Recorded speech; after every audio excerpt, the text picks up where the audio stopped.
I think DMX to me, man, one of the biggest things that he did for was to bring realness and that feeling um into such a hardcore genre. It's rest in peace to him. Hopefully, he can get some of those answers he was seeking while he was on this earth.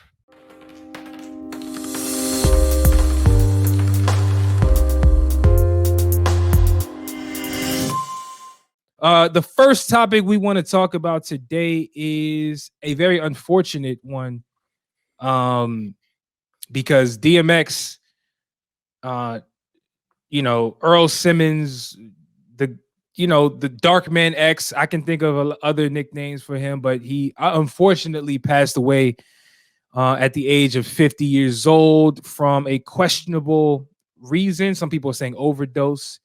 Um, and I guess that's what we'll go with because TMZ said it. So, if TMZ said it, there's some truth to it.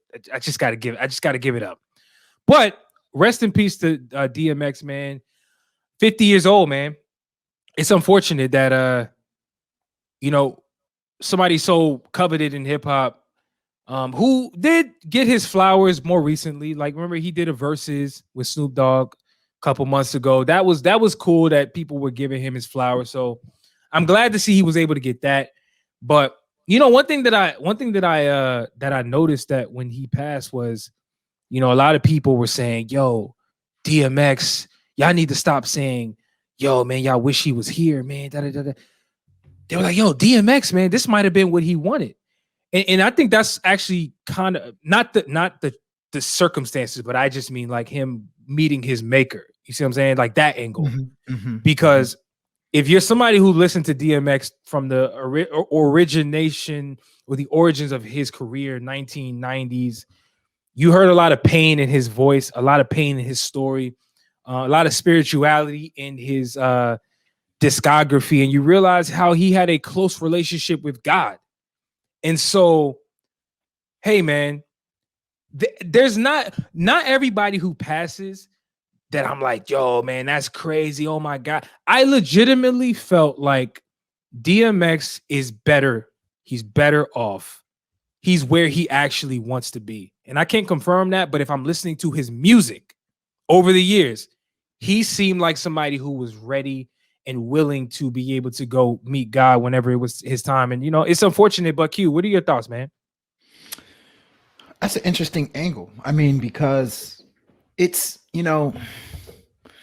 I was not surprised when I heard about DMX overdosing, because if you follow DMX's last couple of years, he has been struggling with drug usage. He's been in and out of rehab, very troubled. I believe there was a documentary, not a documentary, but he had a show. He had a reality TV show that came out like maybe 15, 20 years ago. And every episode, like, he legitimately was crying like a baby about issues that we don't know.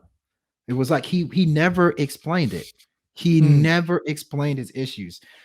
It was something that was clearly deep to him. It was something that he's been struggling with for so many years. And so it's so unfortunate that so many people resort to drugs when they have issues, when they have problems. And so um it's rest in peace to him. Rest easy. Hopefully now his struggles are all hopefully he can get some of those answers he was seeking while he was on this earth.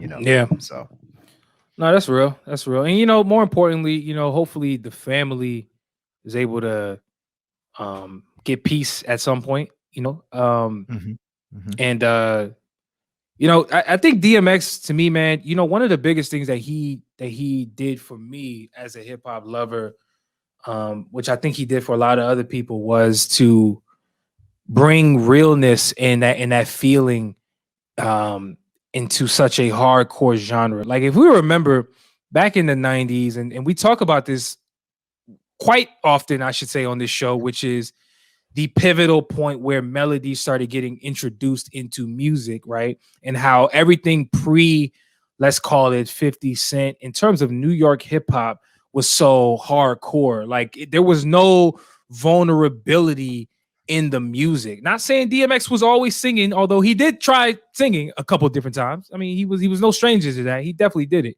But one thing that I will give him a lot of credit on is being such a real one and being so vulnerable, not caring that he was putting out insecurities in his music, not caring that he was like, he showed that you could be a hardcore gangster, hardcore thug who people feared, but also be close to God, right? Not feeling big enough to be like, yo, I go through shit. And I'm man enough to say it, or like, yo, I'm getting on my knees asking for forgiveness. It's okay to do these things. I think DMX is like the epitome of that. And I think more than often, we see a lot of people who are, I think, afraid to really be themselves. And I just really feel like DMX was the truest artist in the sense of, though, you know, through that lens. You know, he definitely was a dude who unapologetically wore his heart on his sleeve in a way, right? And so I can remember, you know, being 10 years old when Flesh of My Flesh, Blood of My Blood came out.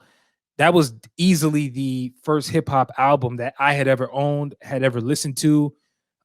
This is back when, I know you guys probably remember this. Obviously, CDs were a big thing, but like more importantly, you could order CDs from a catalog. So like these distributors would like send magazines to people's houses, and you had to mark the albums that you wanted with like a little X or whatever, send a check and mail it back to them, and they would mail you the CD. That was how we used to order albums back in the 90s when I was getting, you know, introduced to hip hop. And like I said, DMX, he will always hold a special place in my heart because Flesh of My Flesh was the first time I had ever heard hip hop music, being 10 years old.